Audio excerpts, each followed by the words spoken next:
रोहन जंगल में अकेला जा रहा था कि तभी किसी ने उसका पैर पकड़ लिया। भूत भूत! रोहन एकदम डर गया और वहां से भागने लगा। भागते भागते वो एक पेड़ से टकरा गया और बेहोश हो गया। उसकी नींद खुली तो देखा कि आसपास में एप्पल्स पड़े हुए हैं। एप्पल्स देख के वो और डर गया। लॉजिकल आदमी, क्या आप बता सकते हैं एप्पल्स देख के रोहन डर क्यों गया? सोचिए सोचिए।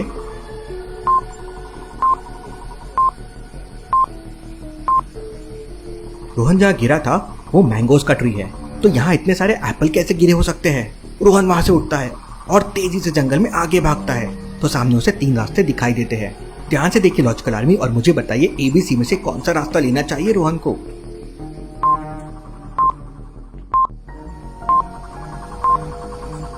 रास्ता A में कितने सारे जाने के निशान हैं, लेकिन आने का एक भी निशान नहीं है। वहां जो गया है कभी वापस नहीं आया है। रास्ता B में राइट लेग का फुट सीधा है तो लेफ्ट लेग का उल्टा है। यहाँ जाना तो बिल्कुल भी सेफ नहीं है। रास्ता C ही बचा है तो वही लेना चाहिए। लेकिन रोहन ने घबराहट में रास्ता A ले लिया और आगे बढ़ गया। उसे जंगल में तरह तरह की आवाजें आ रही थी। रोहन इतना डर गया कि उसकी पैंट गीली हो गई। चलते चलते उसे सामने एक बूढ़ी औरत दिखाई देती है। रोहन मदद के लिए उसके पास जाने लगता है। लॉजिकल आर्मी, क्या रोहन का उसके पास मदद के लिए जाना सही है? अगर नहीं है तो क्यों, और अगर है तो क्यों? सोचिए और मुझे बताइए।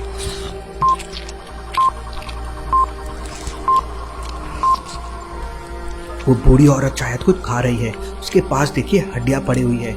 एक इंसान का शू भी पड़ा हुआ है और सॉक्स भी है और हाथों में भी हड्डियां हैं। शायद वो इंसानों को खाती है। रोहन उसके पास जाता है और वो औरत एकदम पलटती है। रोहन एकदम घबरा जाता है। भूत भूत! और वहां से तेजी से भागने लगता है। सामने उसे 5 रास्ते दिखाई देते हैं। इसमें से एक रास्ता यश द घोस्ट हंटर तक जाता है। वो जंगल में भूतों को पकड़ रहा था। लॉजिकल आर्मी, क्या आप बता सकते हैं ABCDE में से कौन सा रास्ता यश द घोस्ट हंटर तक जाता है? सोचिए सोचिए।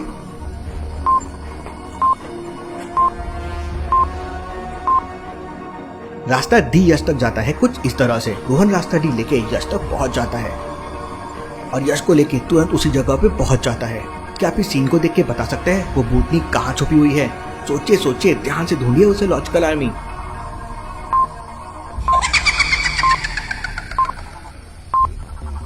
हवा की वजह से सारे ट्रीज मूव हो रहे हैं, उनकी लीव्स भी उड़ रही है। लेकिन ये ट्री को देखिए, एकदम स्टैचू जैसा है। जरूर उस ट्री में वो चुड़ैल होगी। यश समझ जाता है और अपनी गन बाहर निकालता है। वो चुड़ैल तुरंत यश के ऊपर हमला करती है, लेकिन यश अपनी गन से उसे पकड़ लेता है और उसे अपने गोस्तिस्तान में कैद कर लेता है और सो जाता है। चलिए अगली पहेली देखते हैं। धमाका सिंह रात को एक घर में चोरी करने के लिए जाता है, लेकिन आज धमाका सिंह की किस्मत खराब थी। घर के बाहर एक मोटा तगड़ा कुत्ता बैठा हुआ था।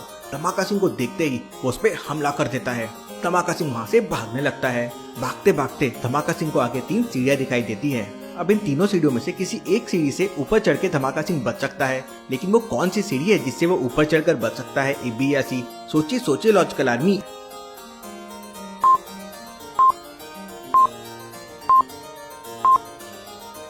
A और B तो नॉर्मल सीढ़ियां हैं। अगर उनसे धमाका सिंह ऊपर जाएगा तो कुत्ता भी उनके साथ ऊपर आ सकता है। लेकिन जो C वाली सीढ़ी है वो हट सकती है, तो धमाका सिंह ऊपर दीवार पे चढ़ जाएगा और सीढ़ी को हटा देगा, तो वो डॉग से बच सकता है।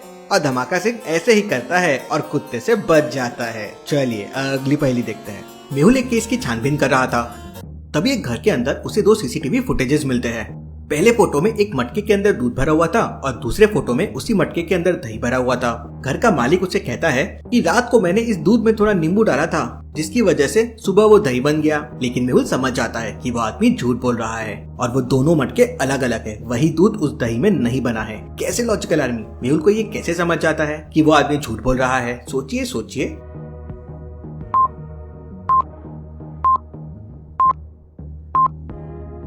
दोनों फोटो को ध्यान से देखिए। पहली फोटो में मटके में दूध ऊपर तक भरा हुआ है और दूसरी फोटो में दही भी बिल्कुल सेम लेवल पे भरा हुआ है। ऐसा पॉसिबल नहीं है। मतलब अगर उसी दूध वाले मटके में दही जमा होता तो दही का लेवल बढ़ जाता और शायद मटके से बाहर भी आ जाता, लेकिन ऐसा नहीं हुआ है। उसी से मेहुल समझ जाता है। चलिए अगली पहेली देखते हैं। एक चोर ने लेडी के हाथ से बैग छीना और तेजी से भागने लगा। मेहुल पास में ही था। उसका ध्यान उस महिला पे चला गया। मेहुल ने चोर का पीछा किया, लेकिन चोर एक सलून के अंदर घुस गया था। मेहुल भी चोर के पीछे पीछे अंदर गया। अब जब मेहुल चोर का पीछा कर रहा था तो चोर ने मास्क पहना हुआ था और एक जैकेट पहना हुआ था। मास्क और जैकेट दोनों तो डस्टबिन में पड़े हैं। अब मेहुल कैसे समझेगा कि इन चारों में से चोर कौन है?